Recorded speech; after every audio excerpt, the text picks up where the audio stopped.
Ini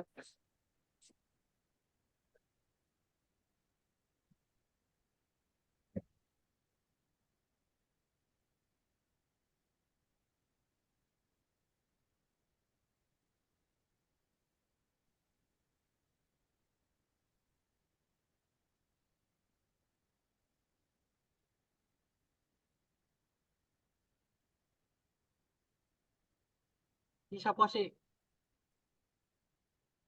Si siapa nih? Aku sih tak. Pembukaan lisan. Ya.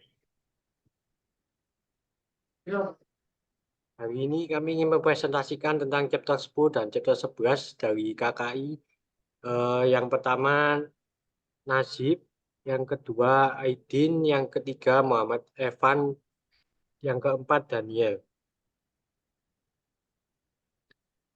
Yang bab pertama chapter 10 tentang ringkasan kasus.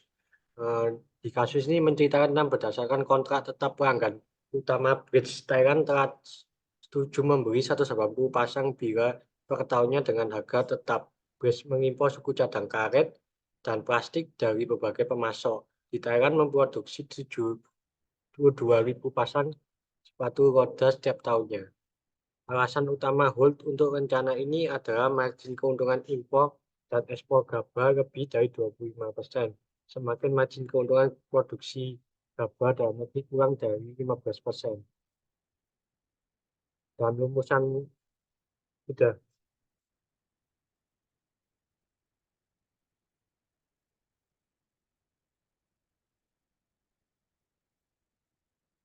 selanjutnya bab 2.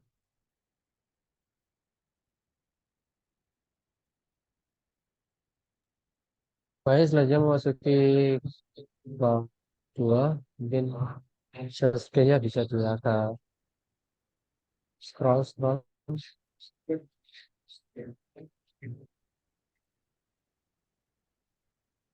Bab 2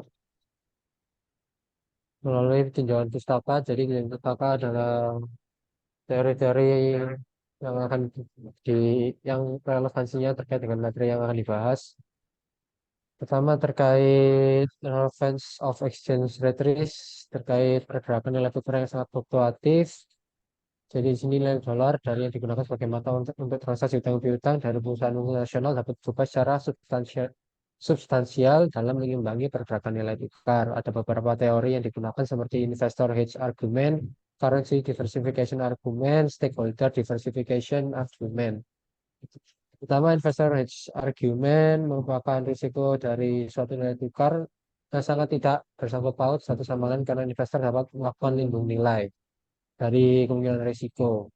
Lalu currency diversification argument, jika perusahaan multinasional yang berada di Amerika Serikat melakukan diversifikasi investasi yang baik di banyak mata uang, maka nilai mata uang tersebut tidak akan terbayarkan oleh risiko nilai tukar.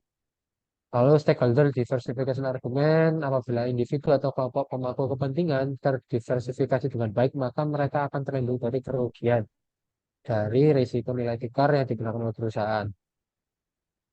Lalu yang kedua terkait response from MNCs.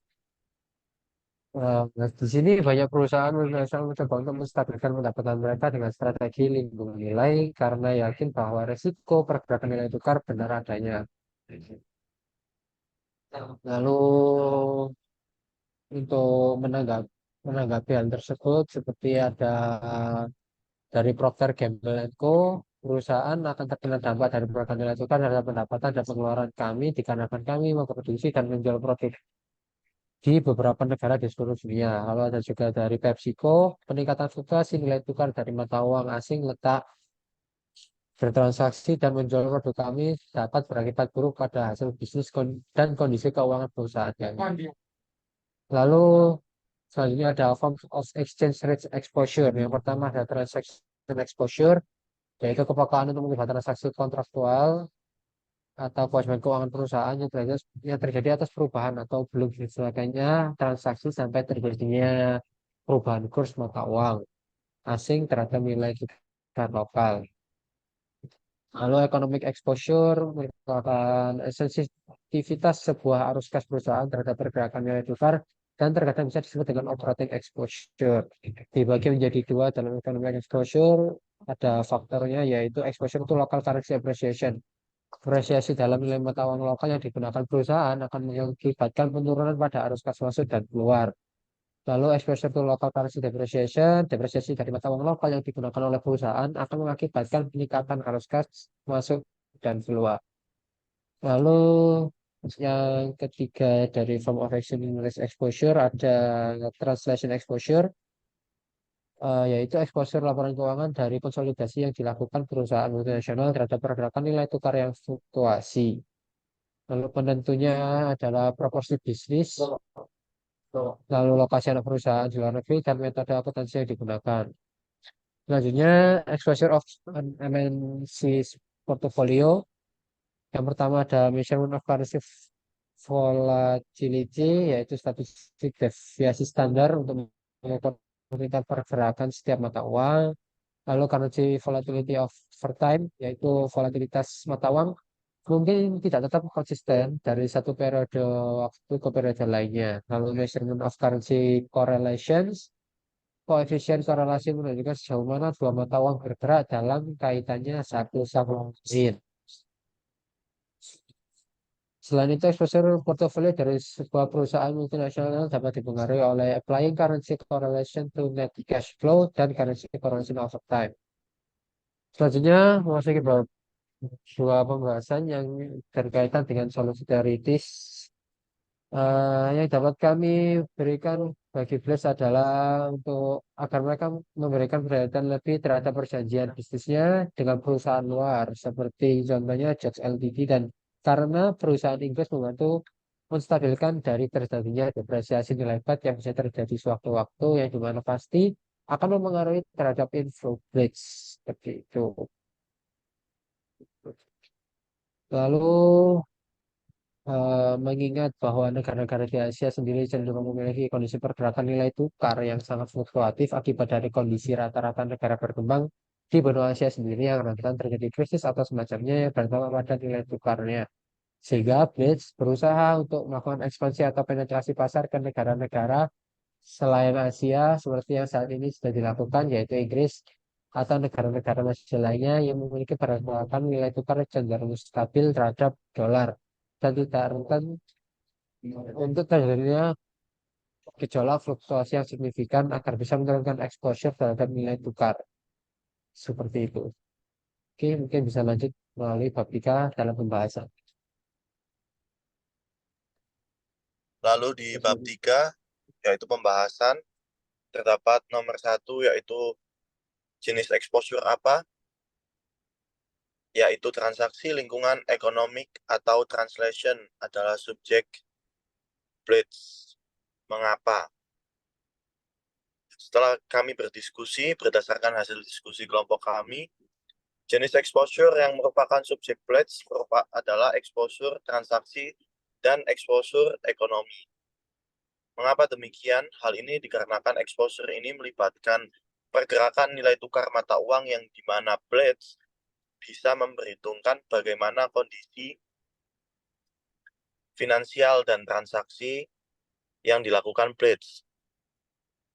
Transaksi yang dilakukan Blitz juga dipengaruhi oleh fluktuasi dari pergerakan nilai mata uang sehingga akan mempengaruhi arus kas dari Blitz itu sendiri yang berdampak pada nilai untuk arus kas Blitz.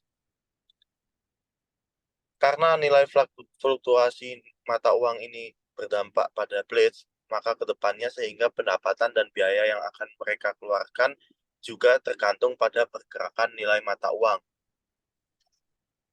Lalu yang kedua, menggunakan spreadsheet, lakukan jaringan konsolidasi penilaian arus kas Blitz dan perkiraan kisaran arus masuk dan arus keluar bersih untuk Blitz untuk tahun mendatang. Asumsikan Blitz masuk ke dalam perjanjian dengan Jacks Ltd.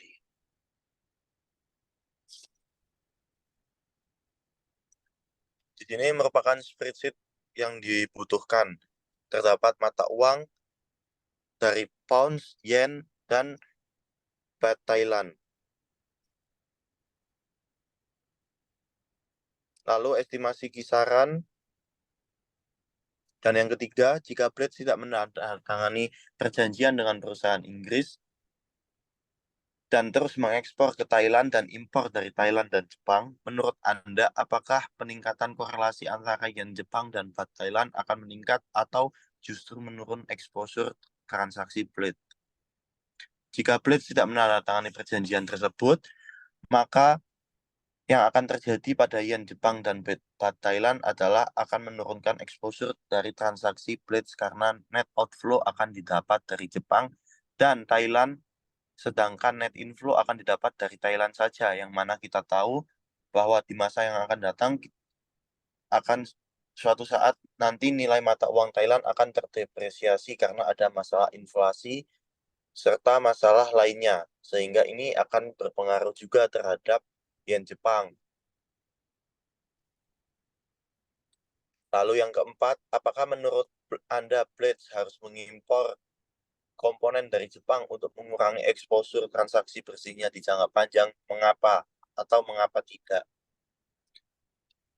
Menurut kelompok kami percaya bahwa dengan mengimpor komponen dari Jepang untuk mengurangi exposure transaksi bersih dalam jangka panjang termasuk langkah yang kurang tepat serta bukan merupakan langkah yang terbaik yang bisa diambil oleh Blades.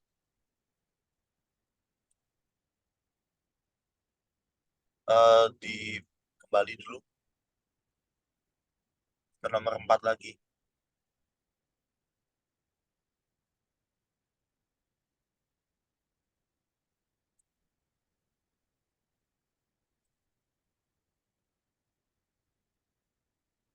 Oke, nomor 5.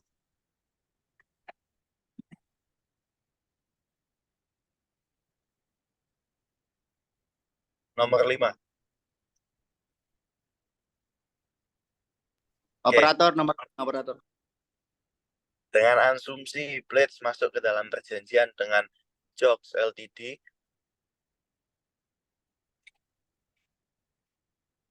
bagaimana exposure transaksi secara keseluruhan terpengaruh?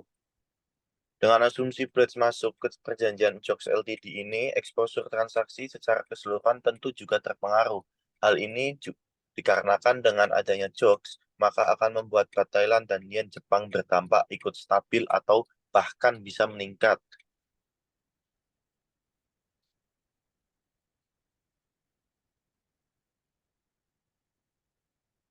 Lalu yang keenam, mengingat bahwa produsen rollerblade Thailand berada di Thailand telah mulai menargetkan roller AS pasar blade.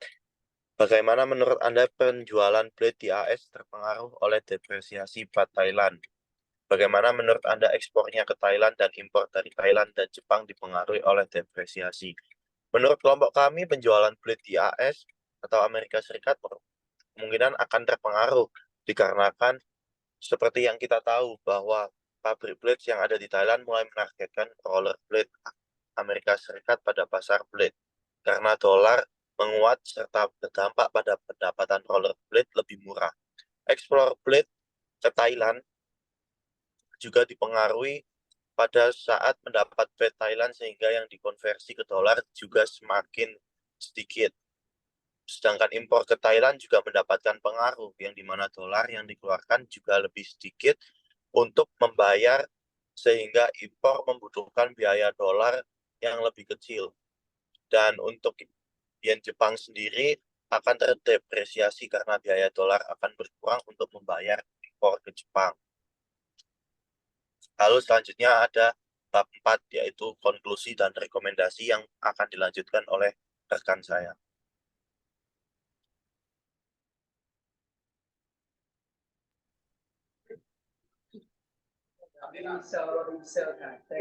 Halo?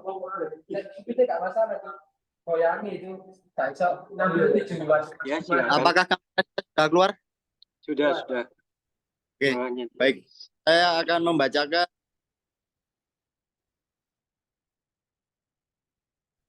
sebentar. Saya akan membacakan untuk bab 4 terkait konklusi.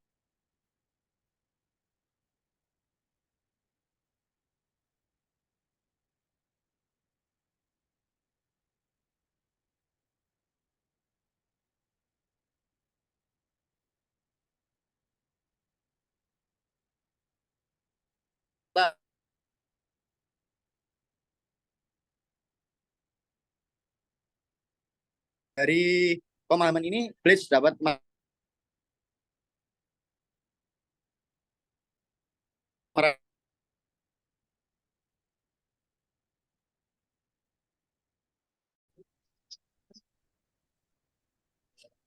Jadi untuk selanjutnya rekomendasi untuk direkomendasi kelompok kami berpendapat bahwa Blitz sebaiknya mempertimbangkan penempatan investasi jangka panjang di negara-negara yang telah diprediksi dapat memberikan keuntungan yang signifikan. Selain itu, Blitz juga disarankan untuk mengatur aktivitas ekspor dan impor sesuai dengan proyeksi nilai mata uang di masa depan.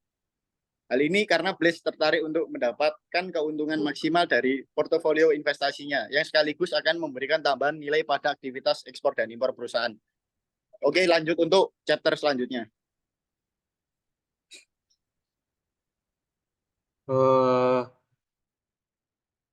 Ini kerekam ya guys ya. Ayo. Kerekam. Oh ya. Tapi hari terputus Nil. Di tengah-tengah terputus nanti disambung nggak apa-apa. Hari ini saya ingin menjelaskan tentang chapter ke-11, ringkasan kasusnya. Bridge baru-baru ini memutuskan untuk memperluas hubungan bisnis internasional dengan mengekspor ke Inggris. Peritiel Inggris telah berkomitmen untuk memberi 200.000 pasang. Selain koneksi bisnis internasional baru ini, Bridge akan terus mengekspor ke Thailand, memutuskan untuk memberi 180.000 pasang. Berakhirnya perjanjian Bridge dan Entertainment Product dapat memperbaikinya. Produk yang dijual dalam bid Thailand ini mengimpor bahan yang cukup dari Thailand untuk memproduksi 72.000 pasang speedos setahun. Impor ini dilakukan dalam baht dan harga tergantung pada harga pasar. Mengasingkan keakraban yang tidak jelas dengan berbagai teknik yang tersedia untuk melindungi resiko perdagangan. Sayangnya Thailand tidak punya pilihan selain opsi pembelian dan put Inggris tersedia dengan harga 31.250 per opsi. Dan saya ingin menjelaskan ke bab dan selanjutnya. Baik, selanjutnya memasuki bab 2 untuk John Istaka untuk chapter selanjutnya. Jadi terkait managing transaction exposure, itu konsep besar teorinya policies for hedging transaction exposure. Yang pertama, hedging most of the exposure. Kebijakan ini merekenakan perusahaan internasional untuk memperkirakan stats perusahaan secara akurat dalam mata uang lokal atau perusahaan tersebut.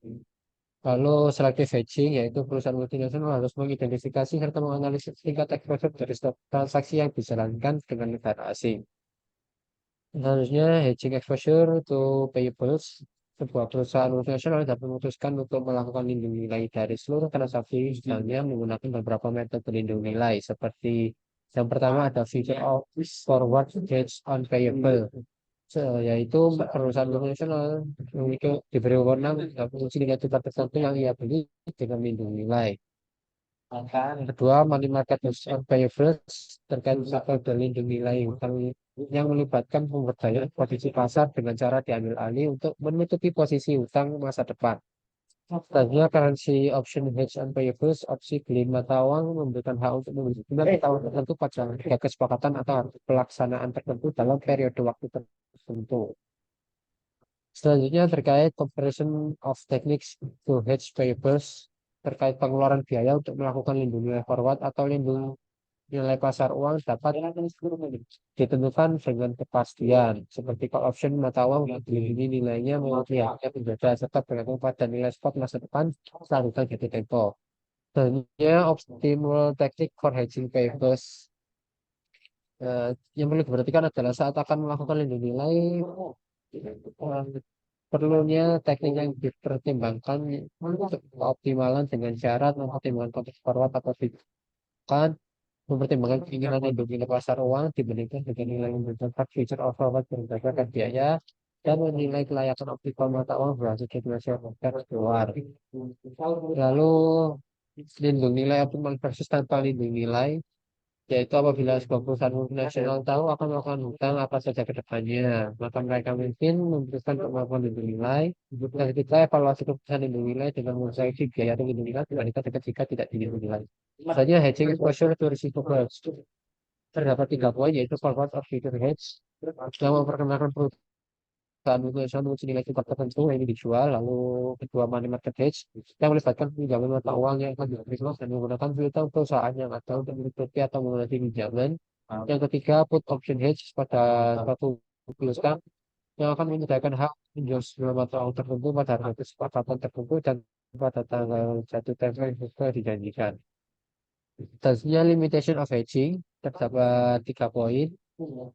Limitation of hedging and uncertain payment yaitu sebagian transaksi melibatkan jumlah nominal mata uang asing tidak ada kepastian yang menyebabkan overhedging. Lalu limitation of repeated short term hedging yang nilai jangka pendek yang berkelanjutan untuk transaksi yang berulang memiliki efektivitas yang terbatas. Long term hedging as a solution yaitu bank menawarkan kontrak forward berjangka waktu 5 hingga 10 tahun di beberapa mata uang yang bisa dipertahankan. Lalu alternatif hedging teknik terdapat 3 juga yaitu leading and lagging, cross hedging, currency diversification.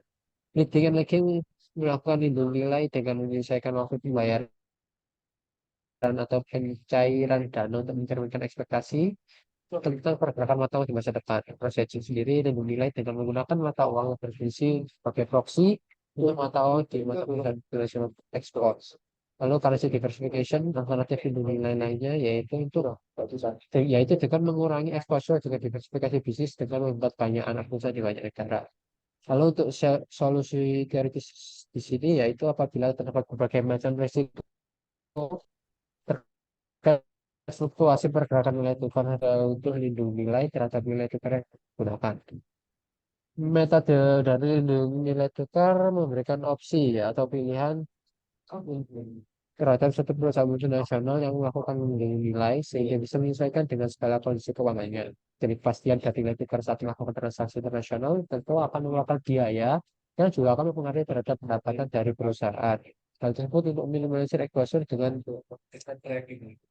lindung nilai juga harus diandalkan kepada arus kas masuk dari setiap penghasilan dari negara asing, mengingat bahwa perusahaan juga harus memiliki biaya yang dikeluarkan dalam mata uang lokal bisa dikonversi, serta bisa menggali keuntungan yang lebih tinggi untuk kedepannya. Selanjutnya, memasuki bab 3 pembahasan.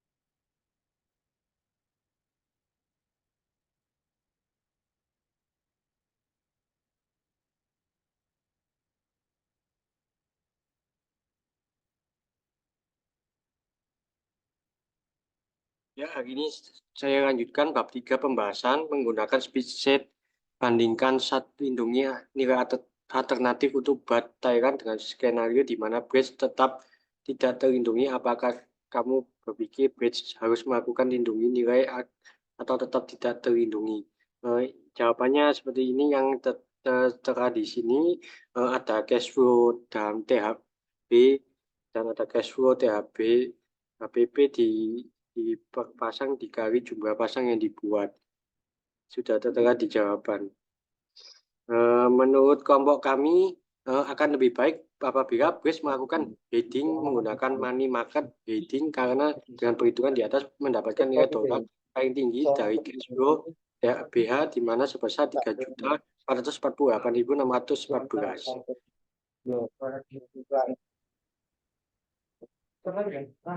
Yang kedua, dengan menggunakan spreadsheet bandingan alternatif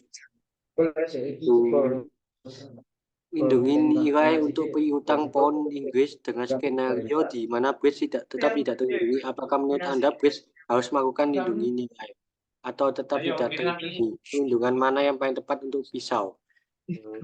Sudah tertera di PPT cash flow dalam pounds rumusnya jumlah pasang dikalikan revenue.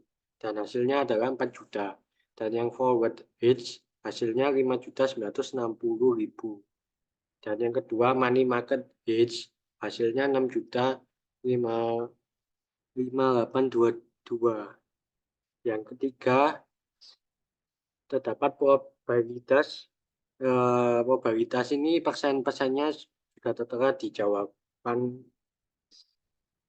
Dan menurut kelompok kami akan lebih baik jika Brace melakukan hedging dengan menggunakan money market hedging, dikarenakan perhitungan di atas didapatkan nilai dolar paling tinggi dari cash inflow TBH, yang mana paling tinggi cash flow sebesar 6 juta. Yang ketiga, secara umum apakah menurut Anda apakah ini kerekam?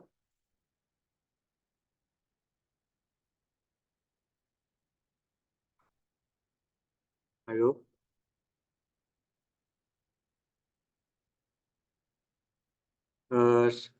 Nomor 3, secara umum apakah menurut Anda lebih mudah bagi Brace untuk melindungi nilai arus masuknya atau arus keluarnya dalam mata uang asing? Menurut kelompok kami akan lebih mudah apabila Brace melakukan hedging untuk cash inflow dalam mata uang asing, dikarenakan cash inflow hanya dipengaruhi oleh nilai tukar masa depan. Dan yang keempat, apakah ada salah satu dari lindung nilai yang telah dibandingkan pada pertanyaan 2 untuk pound Inggris yang diterima dalam 90 hari membutuhkan Brace untuk overhedge sesuai dengan perjanjian ekspor Brace? Menurut Anda apakah mengharuskan untuk tunduk pada lindungi nilai dengan uang pasar uang pagar? Menurut kami dari seluruh pilihan hedging yang telah dibahas dan dihitung di soal sebelumnya, tidak ada satupun yang mengharuskan Brace melakukan overhedging, meskipun biasanya opsi put membutuhkan overhedging Brace karena band hold mengizinkan untuk melakukan hedge yang setiap resiko %nya dan terdapat 31.250 pounds di opsi potnya. Dan yang kelima, biasanya Brace mengubah waktu impor Thailand untuk mengurangi exposure transaksinya. Apakah trade-off dari modifikasi semacam itu? Daniel mungkin bisa aku bantu jawab. Ya, Menurut kelompok kami untuk Blades dapat mengurangi exposure transaksinya dengan mengimpor jumlah yang lebih banyak untuk kedepannya. Jangan di scroll dulu, Lil.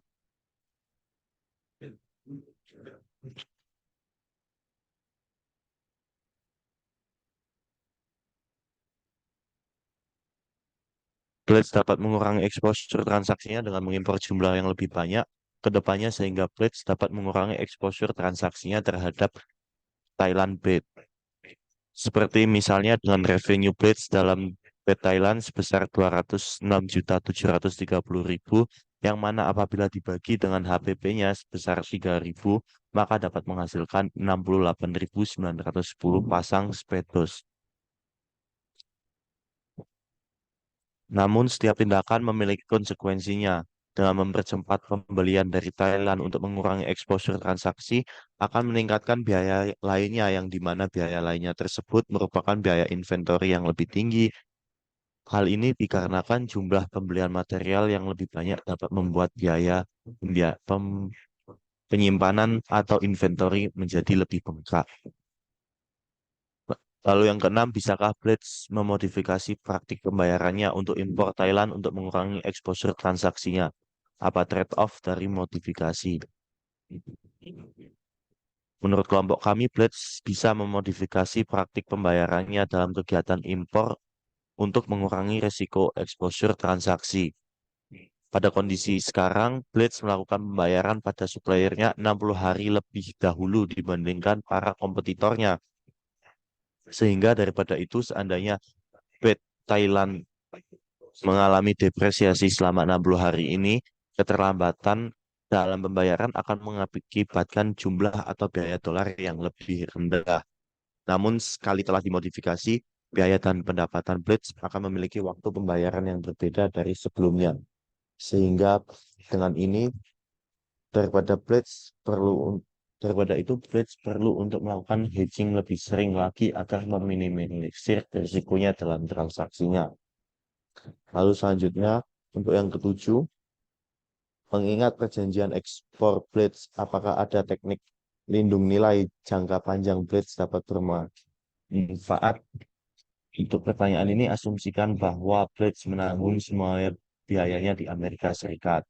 Dari kasus ini, Blitz bisa mendapatkan benefit dengan menggunakan long-term hedging. Blitz yang memiliki perjanjian kegiatan ekspor yang dimana akan menjual dengan harga tetap pada customer di Thailand serta Inggris selama 2 tahun ke depan. Kemudian dari cash inflow yang telah diketahui karena telah dibuat perjanjian akan memberikan benefit pada Blitz. Hal ini dikarenakan long-term hedging biasa digunakan untuk memiliki tingkat akurasi yang lebih tinggi apabila sebuah perusahaan mampu untuk mengestimasikan utang serta piutang mata uang asingnya di masa depan yang dimana Blitz telah memenuhi kriteria tersebut. Oleh karena itu, seperti contohnya, jika Blitz mencoba long-term forward contract untuk Baht Thailand dan Pounds, menukar mata uang tersebut kepada perusahaan lain di masa depan akan memberikan lebih benefit kepada Blitz yang melakukan long-term hedging.